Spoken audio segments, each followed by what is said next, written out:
Assalamualaikum warahmatullahi wabarakatuh. Jumpa kembali dengan saya Yanti Wiana. Dalam video pembelajaran kali ini saya akan membahas peluang dua kejadian majemuk, yaitu dua kejadian saling bebas dan bebas bersyarat. Materi ini adalah materi matematika wajib kelas 12. Mari kita ikuti pembahasan selanjutnya. Peluang dua kejadian saling bebas.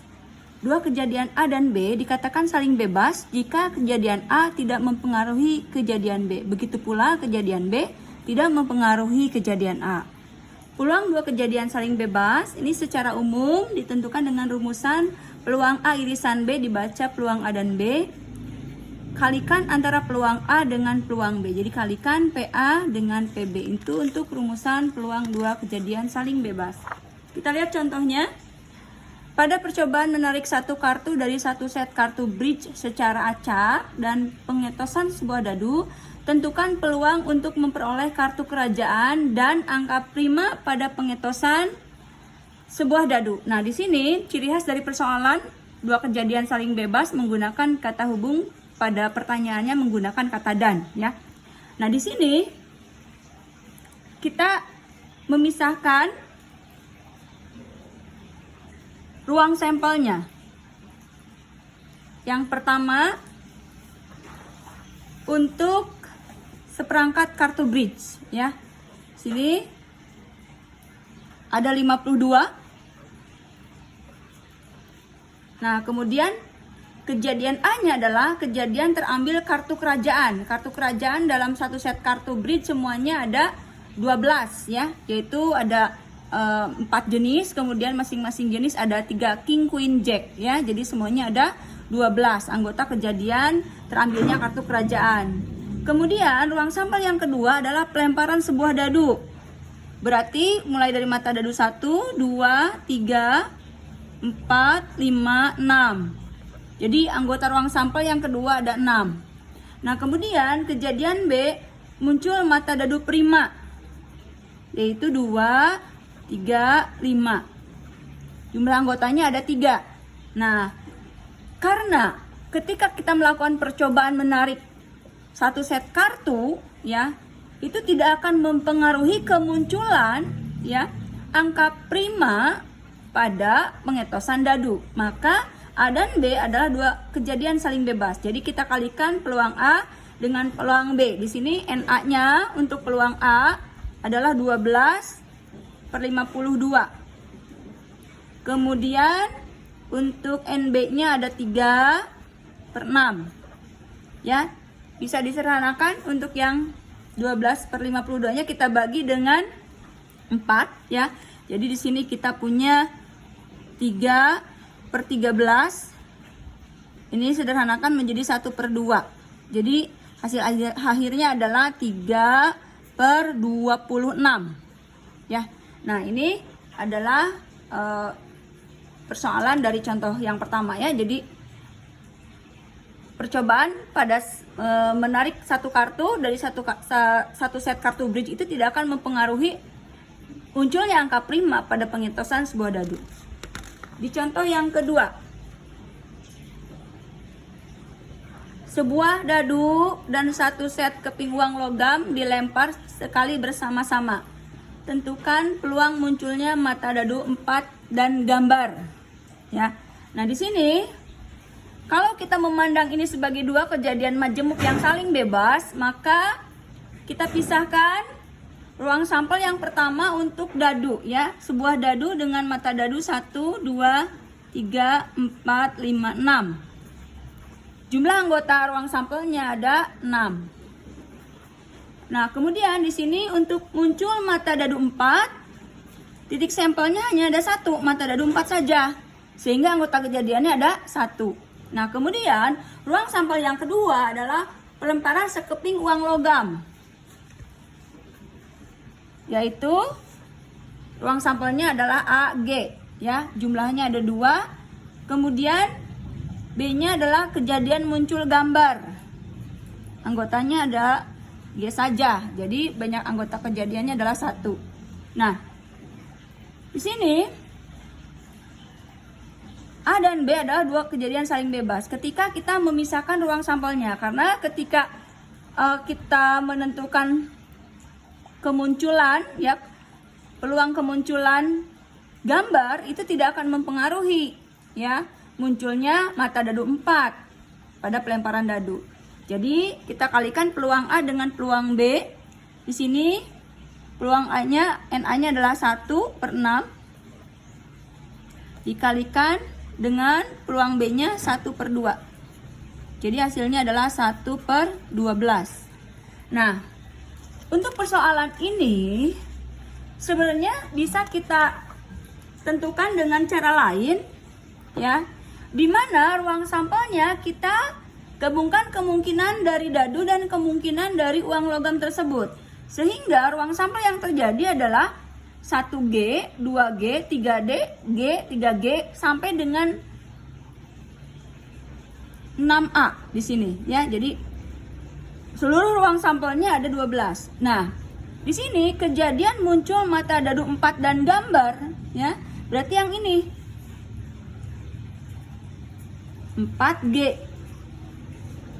Nah, ya, jumlahnya ada 1, sehingga peluangnya adalah 1, ruang sampelnya adalah 12. Nah, ini sama dengan yang tadi kita kerjakan. Nah, seperti ini, ya. 1/12 hasilnya, ya.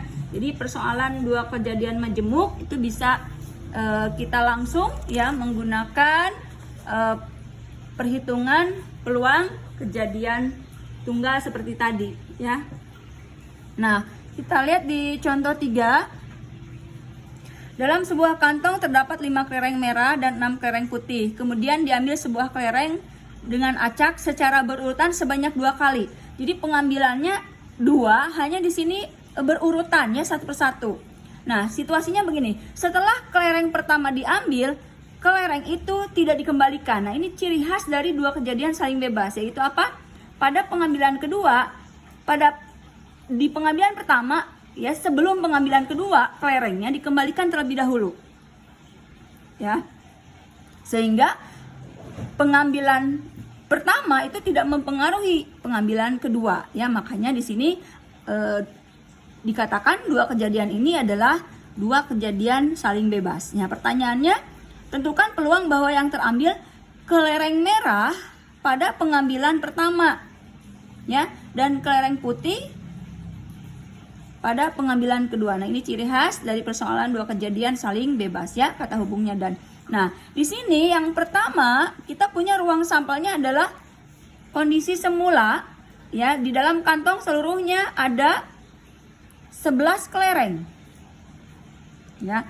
Kemudian terambil kelereng merah pada pengambilan pertama. Karena ini diambilnya adalah 1, maka semua kelereng merah itu punya kemungkinan untuk terambil, sehingga anggota kejadiannya adalah jumlah seluruh kelereng merah, ada 5. Nah, kemudian karena, ya, dikembalikan, maka pada pengambilan kedua jumlah ruang sampel tetap, ya, yaitu 5 kelereng merah, 6 kelereng putih, karena tadi yang terambil kelereng merah dikembalikan ke dalam kantongnya, sehingga ruang sampelnya tetap 11, ya. Nah, kemudian pada pengambilan kedua kita akan mengambil kelereng putih, ya. Karena yang diambilnya adalah 1, maka setiap kelereng putih itu punya kemungkinan yang sama untuk terambil. Jadi di sini ada 6 anggota kejadiannya, ya. Nah, karena pada pengambilan pertama dikembalikan sehingga tidak mempengaruhi pada pengambilan kedua, dengan kata lain A dan B adalah dua kejadian saling bebas, ya. Maka kita kalikan peluang A dengan peluang B. Di sini NA-nya adalah 5/11 dikalikan NB-nya ada 6/11. Jadi hasil perhitungannya adalah 30/121, ya. Nah, itu untuk contoh yang ketiga. Berikutnya di contoh keempat, ada 2 kantong berisi kelereng. Kantong pertama berisi 6 kelereng berwarna merah dan 4 kelereng berwarna biru.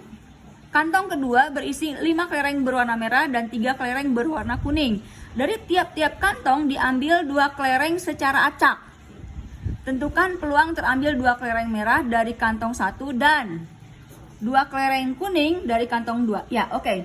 Nah, kalau tadi dalam satu kantong ya, pengambilannya 2 itu satu per satu. Ya. Nah, di sini kantongnya ada 2 dan dari masing-masing kantong ini akan diambil 2 kelereng. Nah, di sini karena terdiri dari 2 kantong dan pengambilannya masing-masing dari satu kantong, maka 2 kejadian ini tidak saling mempengaruhi, ya. Dengan kata lain, 2 kejadian ini adalah 2 kejadian saling bebas. Jadi di sini yang menjadi ruang sampel yang pertama adalah pengambilan 2 kelereng dari 10 kelereng yang ada di kantong pertama. Di kantong pertama kan 6 kelereng merah dan 4 kelereng biru. Jadi semuanya ada 10. Nah, karena pengambilannya lebih dari 1, maka kita gunakan kombinasi. Masih ingat untuk kombinasi? N, kombinasi R itu adalah N faktorial, N min R faktorial dikalikan R faktorial, ya. Ini aturan kombinasi. Nah, di sini yang tersedia 10, ya, mau diambil 2. Jadi 10 kombinasi 2. Kita lakukan perhitungan kombinasinya, berarti ini 10 faktorial. Selisihnya adalah 8 faktorial dikali 2 faktorial. 10 kali 9 kali 8 faktorial. 8 faktorial kali 2 kali 1. Jadi ini 8 faktorialnya habis dibagi, 10 dengan 2-nya dapat 5, ya, sehingga 5 kali 9-nya adalah 45. Nah, sehingga banyak anggota ruang sampel pada kantong 1 ada 45, yaitu pengambilan 2 kelereng dari 10 kelereng. Nah, kemudian karena yang diambil dari kantong 1 ini berwarna merah, ya, maka kita lihat di kantong 1 kelereng merah itu ada sebanyak 6. Mau diambil 2, ya.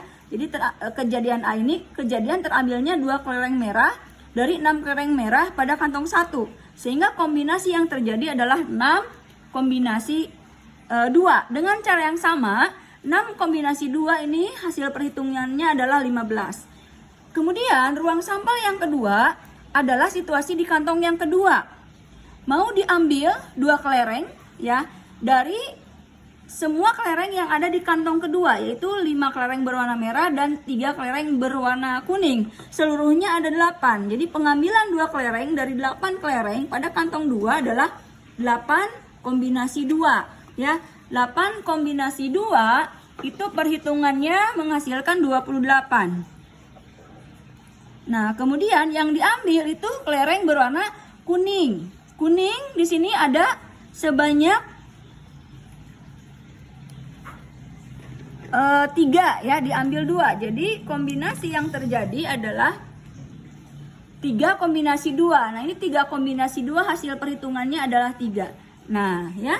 Jadi peluang terambilnya 2 kelereng berwarna merah dari kantong 1 dan 2 kelereng kuning dari kantong 2 adalah merupakan 2 kejadian saling bebas karena satu sama lain tidak saling mempengaruhi, ya. Sehingga kita kalikan peluang kejadian A dengan peluang kejadian B. Nah, tadi, ya, untuk kejadian A, anggota kejadiannya ada 15, kemudian ruang sampelnya ada 45. Jadi di sini NA-nya adalah 15, ruang sampelnya adalah 45, dikalikan anggota kejadian B-nya adalah 3, kemudian ruang sampelnya tadi, ya, ada 28. Nah, kalau kita sederhanakan ini dibagi 15, ya, 1/3, yang ini tetap 3/28, 3-nya habis dibagi, jadi di sini kita punya perhitungannya adalah 1/28, ya. Jadi peluang terambilnya 2 kelereng merah dari kantong 1 dan 2 kelereng kuning dari kantong 2 adalah 1/28. Oke, berikutnya kita lihat persoalan mengenai peluang 2 kejadian tidak saling bebas atau bebas bersyarat. A dan B dikatakan 2 kejadian tidak saling bebas atau 2 kejadian bersyarat jika kejadian B terjadi setelah kejadian A. Ya. Jadi di sini peluang A irisan B, ya, atau peluang A dan B, peluang A dikalikan peluang B yang terjadi setelah kejadian A. Ya. Dari hubungan ini kita bisa tentukan bahwa peluang B setelah terjadi A itu berarti dari peluang A irisan B dibagi dengan peluang A.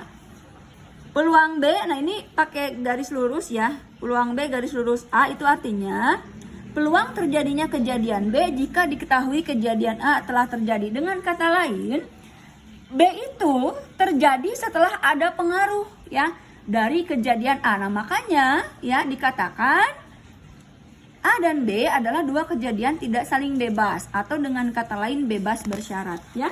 Kita lihat contoh persoalannya. Dalam sebuah kotak terdapat 6 bola merah dan 4 bola putih. Jika sebuah bola diambil dalam kotak itu berturut-turut, nah ini ciri khasnya ya, sebanyak 2 kali. Nah ini tanpa pengembalian. Nah ini ya, kalau tanpa pengembalian itu seperti apa nantinya? Tentukan peluang terambilnya keduanya bola berwarna merah. Ya, oke. Di sini karena terjadi 2 kali pengambilan, berarti akan terjadi 2 ruang sampel. Ya, yaitu ruang sampel pertama pada kondisi pengambilan pertama. Pengambilan pertama itu sebuah bola dari 10 bola, ya. Karena yang diambilnya 1, maka 10 bola ini semuanya punya menjadi ruang sampelnya, ya. Jadi di sini ruang sampelnya ada 10. Kemudian yang pertama akan diambil ya adalah bola merah karena dua-duanya merah. Jadi merah dulu, ya. Merah semuanya ada 6, ya. Semua mungkin terambil ya karena yang diambilnya adalah 1. Jadi tidak perlu menggunakan kombinasi ya. Nah, jadi semua bola merah ini kemungkinan terambilnya sama, yaitu sebanyak 6 ya, banyak anggota kejadiannya. Nah, kemudian karena tanpa pengembalian ya, maka otomatis berpengaruh pada jumlah bola yang ada di kotak. Jadi ruang sampel yang kedua, pengambilan sebuah bola dari 9 bola ya. Yang awalnya 10 tinggal 9 karena ini tanpa pengembalian setelah pengambilan pertama. Maka ruang sampel yang kedua jumlahnya ada 9 ya. Nah, kemudian kejadian B adalah kejadian terambilnya bola merah yang kedua ya pada pengambilan yang kedua. Sehingga otomatis karena di pengambilan pertama yang awalnya 6 ya, setelah terambil 1 tidak dikembalikan, maka di sini banyak anggota kejadian B-nya itu tersisa 5 ya. Nah, jadi peluang A irisan B-nya atau peluang A dan B-nya adalah peluang A dikalikan peluang B setelah terjadi A. Di sini NA-nya adalah 6/10 ya. 6/10 dikalikan 5/9. Ini dibagi 2, 3/5. Dikalikan, ini 5/9. 5 dengan 5 habis dibagi, 3 dengan 9 dapat 3, dapat 1, jadi hasilnya adalah 1/3 ya. Nah ini contoh yang kelima. Jadi ciri khasnya adalah tanpa pengembalian sehingga mempengaruhi pengambilan yang kedua, maka dikatakan dua kejadian tidak saling bebas atau bebas bersyarat. Di contoh yang terakhir, dalam supermarket terdapat 12 ibu-ibu dan 4 orang remaja yang sedang berbelanja. Kemudian dari mereka dipilih secara acak untuk mendapatkan 3 undian berhadiah. Dan setiap orang hanya berhak memperoleh 1 hadiah. Tentukan peluang kejadian jika ketiga undian dimenangkan oleh ibu-ibu. Jadi di sini syaratnya setiap orang hanya berhak memperoleh 1 hadiah. Jadi artinya ketika seorang ibu, karena yang diminta ini dimenangkan oleh ibu-ibu ya. Ketika seorang ibu sudah memenangkan undian yang pertama, maka dia tidak diikut sertakan ya ke pengundian berikutnya. Otomatis di sini pengambilan undian yang kedua terpengaruh atau dipengaruhi oleh pengambilan undian yang pertama. Maka ini dikatakan kejadian-kejadian yang tidak saling bebas karena kejadian pertama mempengaruhi kejadian berikutnya ya. Oke. Ruang sampel yang pertama adalah seluruh pengunjung yang berbelanja. 12 ibu-ibu, 4 remaja putri, jadi di sini ada 16. Ya, nah peluang ya kita langsung ke peluangnya saja di sini. Peluang ibu-ibu memenangkan undian pertama. Kita lihat di sini. Ibu-ibu ya semula ada 12, semuanya berpeluang ya, punya kemungkinan yang sama. untuk memenangkan undian dari seluruh jumlah orang yang ada 16. Jadi ruang sampelnya 16, kejadian terpilihnya ibu-ibu ada 12. Jadi 12 NA-nya ya per 16. Ya, ini bisa kita sederhanakan menjadi dibagi dengan 4 ya, 3/4. Nah, kemudian ya, yang kedua, peluang ibu-ibu memenangkan undian kedua. Satu ibu-ibu sudah menjadi pemenang. Berarti yang tadinya 12, anggota kejadiannya tersisa 11. Kemudian ruang sampelnya yang tadinya 16 tersisa 15 ya. Tuh pada peluang kedua. Nah, pada peluang yang ketiga, karena yang diharapkan itu adalah dimenangkan oleh ibu-ibu kembali, maka di kejadian kedua ibu-ibu tersisa ada 11 ya. Nah, berarti di pengundian ketiga itu tersisa anggota kejadiannya ibu-ibu itu hanya tersisa 10 ya, berkurang 1 dari 11. Dan ruang sampelnya pun dari 16 yang semula sudah berkurang 2, jadi tinggal 14 ya. Maka ini bisa disederhanakan menjadi 5/7. Nah, ya, ketiga kejadian ini ya adalah 3 kejadian yang saling bebas, tidak saling bebas atau bebas bersyarat. Karena kejadian pertama mempengaruhi kejadian kedua mempengaruhi kejadian ketiga. Maka kita kalikan ya seluruh peluangnya. Ini berarti 3/4 dikalikan 11/15 dikalikan 5/7 ya. Ini 3 dikali 5-nya habis dibagi dengan 15. Jadi hasil akhirnya adalah 11/28. Nah, ini dua contoh persoalan ya, dua kejadian tidak saling bebas atau bebas bersyarat. Demikianlah pembelajaran yang bisa saya sampaikan mengenai dua kejadian saling bebas dan tidak saling bebas. Semoga bermanfaat.